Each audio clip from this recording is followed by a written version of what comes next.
qui est Daniel Capron? Daniel Capron, c'est quelqu'un qui exerce une thérapie dans la médecine douce, oui, médecine alternative, médecine de chez nous, traditionnelle. Mais on va le poser la question, hein, Daniel.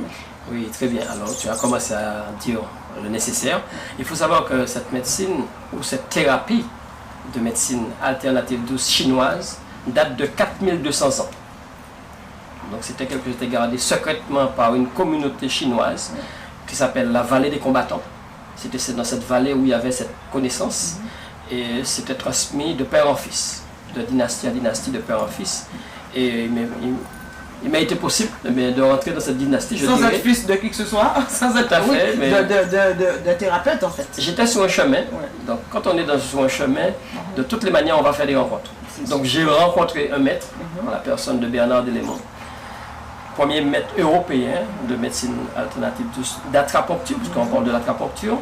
Ça fait plus de 50 ans qu'il exerce, et il a bien voulu, parce qu'il faut une volonté du maître, m'accepter et me proposer de connaître comment utiliser cette technique fabuleuse. C'est une technique fabuleuse. C'est sûr. Alors, vous êtes devenu son disciple un peu? Oui, j'ai été enseigné. J'ai été enseigné par ce monsieur, et voilà. Vous en avez eu besoin pour vous-même ou c'était juste parce qu'il y a eu un feeling entre vous? Alors, j'ai été conduit à lui. On n'arrive pas à un maître comme ça. En général, les maîtres ne se trouvent pas au bord du chemin. Donc, j'ai été guidé. Quelqu'un m'a emmené, donc j'ai eu l'occasion de le rencontrer. J'ai fait des milliers de kilomètres, il fallait faire des milliers de kilomètres pour le rencontrer. Et quand je l'ai rencontré, eh bien, on a tous les deux souri parce que il y avait déjà quelque chose qui se passait. Vous vous attendiez quelque part? Je pense qu'il y avait déjà quelque chose. Vous croyez en ces signes du destin qui décident? Tout à fait, tout à fait. Il y a des gens qui n'y croient pas du tout, qui disent ouais, c'est le hasard. Mais il y a le oui et le non. Le hasard n'existe pas alors? Non, non, ça n'existe pas. Positif ou négatif? Je dis, on est tous prédestinés à faire quelque chose. Alors il suffit de petits hic pour trouver ou ne pas trouver. On peut trouver la destinée, on peut être dans la destinée, trouver sa destinée et accomplir sa destinée. Et puis on peut être, comme certaines personnes disent, être empêché. Vous êtes empêché, vous ne faites plus. Et puis là, à ce moment-là, bien, vous n'êtes pas dedans. Comme quelqu'un vous a conduit à moi. Tout à fait. Voilà. Oui, c'est pas mal. Tout à fait. Non, mais sérieusement. Oui, c'est vrai. C'est vrai, je le reconnais, je l'avais déjà dit. Oui, il fallait qu'on se rencontre. Et il fallait qu'on se rencontre. Eh bien, moi j'ai eu l'occasion, je vais vous dire, chers amis, vous qui nous regardez, j'ai eu l'occasion quand même de goûter à ce qu'il propose. Quand je dis goûter, c'est-à-dire mon corps a dû goûter à ce qu'il propose. Oh là là, ils vont croire que c'est cochon. Mais non, ce n'est pas cochon du tout. C'est tout simplement parce que ce monsieur travaille de ses mains, il soigne avec ses doigts. Il traite avec ses doigts.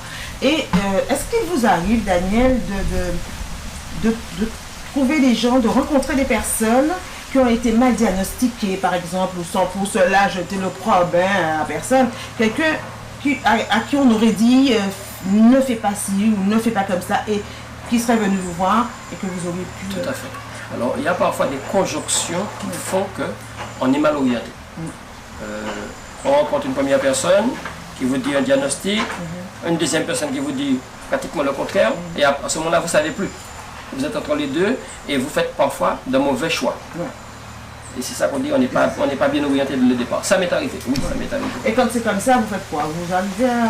Alors, j'explique d'abord, parce qu'il faut expliquer. C'est comme ce matin, je vous ai dit que j'avais travaillé ce matin, j'ai une dame qui est venue et elle me dit que ça fait 5 ans qu'elle ne marche pas, quasiment. Donc un déambulateur et tout, beaucoup d'aide. Et on lui dit il ne faut pas utiliser, faire du gainage de muscles, alors qu'elle en a besoin. Puisque sans muscle, on ne peut pas se mouvoir. Donc eh bien, je lui ai expliqué ça, et là, eh bien, elle va le faire, et je suis sûr qu'à mon prochain retour, eh bien, elle sera différente. Parce qu'elle a l'atrapuncture, les séances que je lui ai faites, je lui ai fait 2 séances. Elle a déjà avancé. Elle n'était pas capable de rentrer dans la voiture toute seule. Maintenant, elle est capable de faire ses 2 pieds rentrer dans la voiture. Après 2 séances. Seulement, il lui manque une force musculaire pour continuer, pour aller plus loin. Donc, c'est ce qu'il faut. Ouais, ces muscles qui sont restés atrophiés, puisqu'on lui avait dit ne vous servez pas de vos muscles. Ah voilà, c'est ce qu'il propose, Daniel, en tout cas. Il vous propose... ce travail, il vous propose ces traitements, on ne peut pas dire soins, on dit traitements. C'est les médecins qui soignent. Voilà, donc, mais moi, vous êtes un peu médecin quelque part, parce que... Oui, un petit peu médecin. Je suis thérapeute. On restera là. Vous savez que dans le passé, tout le monde était un peu médecin dans la cour, comme on dit. Oui, mais il n'y avait pas de médecin. Oui, Et donc tout le monde était médecin, mais maintenant il y a des diplômes qui sont donnés pour être médecin. Donc il y a des médecins et des thérapeutes. Moi je suis thérapeute, j'ai validé un cursus d'apprentissage pour connaître cette technique. Et j'ai dit tout à l'heure qu'elle était formidable, puisqu'on peut traiter aussi bien les lombalgies, les gonalgies, les sciatiques, les curalgies. On peut traiter beaucoup de choses. Et on va jusqu'à l'angoisse, le stress. J'ai des gens qui viennent avec le stress. Et j'arrive à traiter le stress, à traiter les angoisses, les nervosités anormales, les transpirations. Nous avons eu, Daniel, nous avons eu un cas, une personne qui était atteinte, qui avait eu un AVC. Cette personne qui nous avait témoigné pour dire comment vous aviez été vraiment pour elle un miracle. On vous traite de miracle. Alors j'ai même vu autre chose, on vous a donné des qualificatifs que j'ai notés. Des gens qui disent cet homme-là, c'est bon Dieu qui voyait, cet homme-là, c'est... Mais il y a des choses du genre. Est-ce que ça vous surprend ou ça vous fait quoi d'entendre ça? En plaisir, bien entendu. Surpris à moitié. Je crois que j'ai une mission à accomplir. Je me suis rendu compte depuis très longtemps que j'avais cette mission à faire. Donc c'est une charge, vous avez à la faire, vous l'accomplissez et puis vous êtes dans les règles. Si vous ne l'accomplissez pas, vous avez des soucis parce qu'on vous a demandé d'accomplir. On pourrait parler de centaines de personnes que j'ai eu à traiter avec des résultats incroyables, des gens qui parlent, et qui écrivent, parce que j'ai un livre d'eau, les gens écrivent des choses, parce que les gens, ils sont passés par beaucoup de séances d'autres choses, beaucoup de médicaments. Je n'ai rien contre les médicaments, je dis qu'il faut prendre les médicaments, mais les gens, eh bien, parfois, il suffit qu'on pose les mains sur ces gens-là, les gens, ça leur fait du bien. Il y a un truc quand même. Il y a le fait que une personne qui se fait soigner, qui avale des tonnes de médicaments, ne guérit pas vraiment, parce que le pharmacien ne va pas, le docteur ne va pas vous envoyer quelque part où vous allez trouver, avoir la santé, puisque c'est un cercle vicieux. Moi, je me permets de le dire, je le dis en moi, pour moi, pas pour vous, vous analysez de l'autre côté. Comme d'habitude, vous me connaissez avec mon franc-parler, donc on vous soigne. Vous allez chez le médecin, il vous soigne. Non, il ne vous soigne pas, il vous donne une sorte de, comment on peut dire, il vous donne une petite faveur. Parce que sinon, il compte industriel, parce que c'est faut tomber malade, il faut boire du médecin. Mais si vous soignez, vous ne pas ni rien. Alors quand je parle de ça, je parle on va remonter à 4000 ans. Il n'y avait pas de médecin. Médecin au sens littéral que nous connaissons maintenant, je veux bien dire au sens littéral. Il y avait des gens qui avaient des connaissances et qui traitaient des pathologies. Voilà. Et je veux même dire qu'il y a des pathologies qu'on va traiter qui ne peuvent pas être traitées par des médicaments. C'est ça. Quelqu'un qui a le stress, pour moi, il y a des choses à faire. C'est sûr. Il faut toucher. Lors d'un passage précédent avec toi, j'avais parlé de la névralgie d'Arnold. Je traite, je dirais en moyenne, sur 10 cas, 7 névralgies d'Arnold. Et c'est quoi? La névralgie d'Arnold, c'est un nerf qui est sur le côté gauche, du corps de la tempe, et qui va jusque derrière l'oreille en descendant dans les rochers. 7 personnes sur 10 souffrent de ça. C'est une sorte de tension qu'on a ici, qui nous prend dans le cou, qui nous attrape, je ne sais pas comment. Ça va plus loin que ça. Dès que la tête a été heurtée, ça veut dire un fouet est tombé dans votre tête. Un coco, un fouille à pain, une tuile. Qu'on tombe. Vous tombez, vous heurtez quelque chose avec votre tête, vous avez le coup du lapin. Le nerf d'Arnold peut être touché. Alors je sais comment il est touché. Quand j'appuie dessus, vous avez tout de suite mal. Quand j'appuie sur le nerf d'Arnold, tout de suite vous avez mal là. Donc une fois que vous avez mal là, il faut traiter ça. Alors à mon grand regret, je n'ai pas entendu beaucoup de gens parler du nerf d'Arnold. Je n'ai pas entendu jusqu'à ce jour. Quand j'en parle, j'entends pas les gens parler de ce nerf d'Arnold. Et ce nerf d'Arnold, c'est l'une des principales causes des pathologies des temps modernes. Les gens qui souffrent de hernie cervicale, les cervicales me font mal. J'ai des migraines, j'ai des céphalées, j'ai des vertiges. Tout ça est lié, parce que c'est la cabeza. Quand j'ai de la cabeza, c'est le mot espagnol que j'ai employé pour la tête, c'est la cabeza. Et la cabeza, c'est touché. Dès que la cabeza est touchée, vous aurez mal partout. Et ça peut même descendre au niveau des tendinites de l'épaule. Et ça arrive à l'épicondylite, qui est le coude. Après, ça arrive au canal carpien et aux doigts. Beaucoup de gens vous disent, mes doigts sont engourdis. Mais pourquoi vos doigts sont engourdis? C'est parce que l'énergie n'arrive pas. Et j'explique souvent que pourquoi l'énergie puisse arriver, il faut de l'endorphine. L'endorphine, c'est quelque chose que le corps produit, qui se trouve dans le corps. quand on ne vous donne pas de l'endorphine, on vous donne de la morphine. Oui. La morphine a été créée, bon, on aime, on n'aime pas, on ne va pas discuter de la morphine. Quand les gens ont de grosses douleurs, on leur donne de la morphine.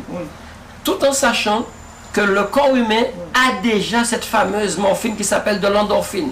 Et en faisant certains points, eh bien, on va aller envoyer cette endorphine dans les zones douloureuses, qui va faire que la personne, comme tout à l'heure tu as parlé de miracle, les gens vont parler de miracle parce que tout de suite, ils ont plus mal. Ils ont plus mal. Mais c'est l'endorphine qui fait ça. Voilà.